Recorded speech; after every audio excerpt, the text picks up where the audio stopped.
এসেছি পনিরের একটা দুর্দান্ত রেসিপি।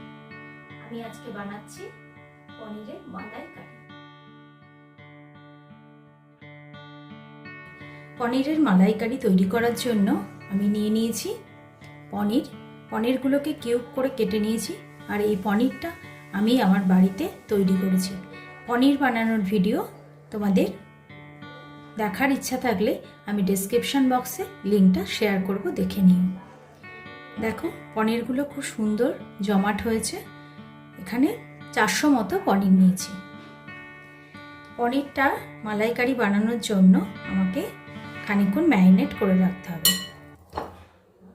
আমি একটা বড় মিক্সিং বোলে আমি পনিরটা নিয়ে নিলাম। এবার যা যা উপকরণ দিয়ে আমি এগুলো ম্যারিনেট করব সবগুলো একে একে দিয়ে দেব প্রায় এখানে 1.5 চামচ মতো লবণ দিলাম, 2 চামচ নিয়েছি, 1/2 চামচ রেখে দিলাম, প্রয়োজন হলে পরে দেব। খানিকটা হলুদ দেব জিরের গুঁড়ো, আদা বাটা, এখানে 1 চামচ আদা বাটা আছে, 1 চামচ জিরের গুঁড়ো দিয়েছি। মালাইকারি যেহেতু একটু মিষ্টি মিষ্টি আইটেম, এখানে আছে 2 টেবিল চামচ চিনি,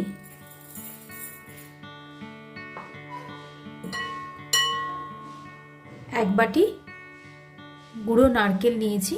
এটা তোমরা কাঁচা নারকেল বাটাও নিতে পারো, তাতেও খুব টেস্টি হবে,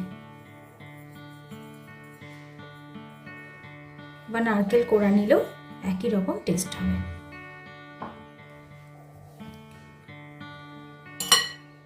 দেব 2টো কাঁচা লঙ্কা চিড়ে রাখা, আর দেব 3 চামচ মতো সর্ষের তেল।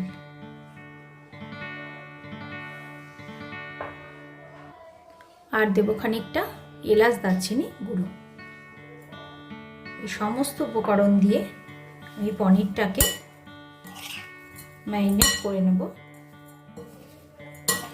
ম্যারিনেট করে মিনিট 15-20 রাখলে পনির থেকেও জল বেরিয়ে আসবে, কারণ এতে লবণ চিনি সমস্ত উপকরণই পড়েছে।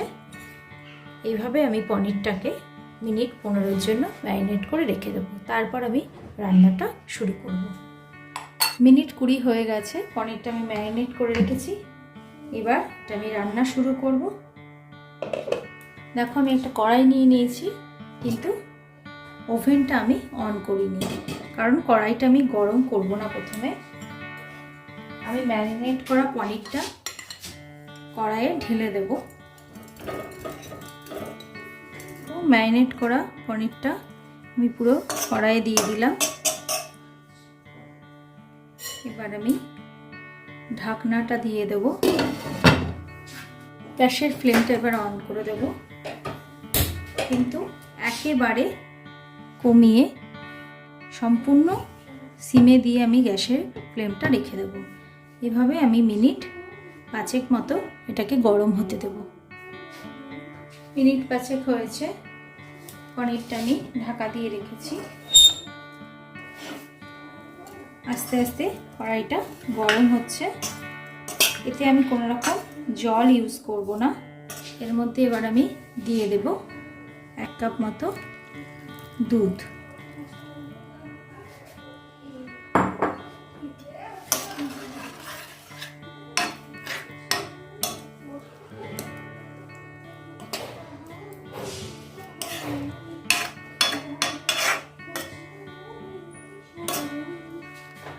এবার ঢাকা দিয়ে এটা আমি রান্না হতে দেব।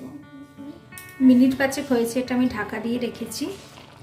ওয়াও, কি অসাধারণ একটা গন্ধ বেরোচ্ছে মালাইকারির।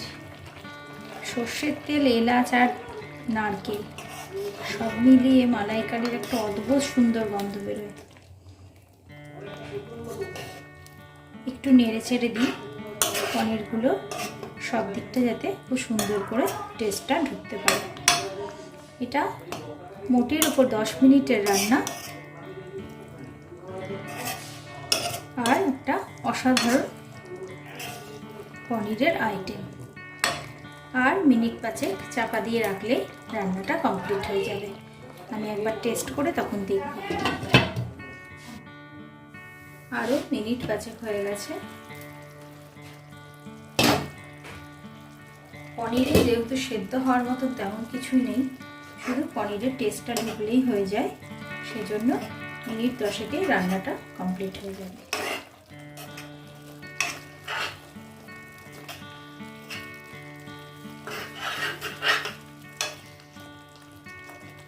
একটু সামান্য নুন মিষ্টি টেস্ট করে নেব।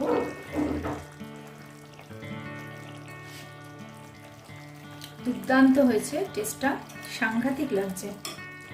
সামান্য লবণ দিয়ে দেবো, আর দিয়ে দেবো বাকি কাঁচা লঙ্কাগুলো।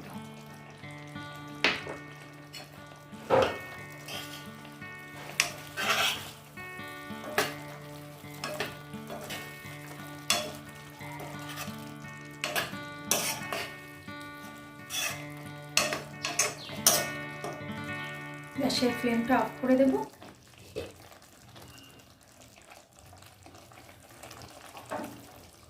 ঢাকনা দিয়ে এটা মিনিট 5 রেখে দেব। পনিরের মালাইকারির রেসিপিটা তোমাদের যদি ভালো লেগে থাকে অবশ্যই বাড়িতে ট্রাই করো, আর আমাকে কমেন্ট বক্সে জানিও। আমার চ্যানেলটা ভালো লাগলে লাইক, শেয়ার, সাবস্ক্রাইব তো করোই। বেল আইকনটা অবশ্যই প্রেস করো। Thank you friends.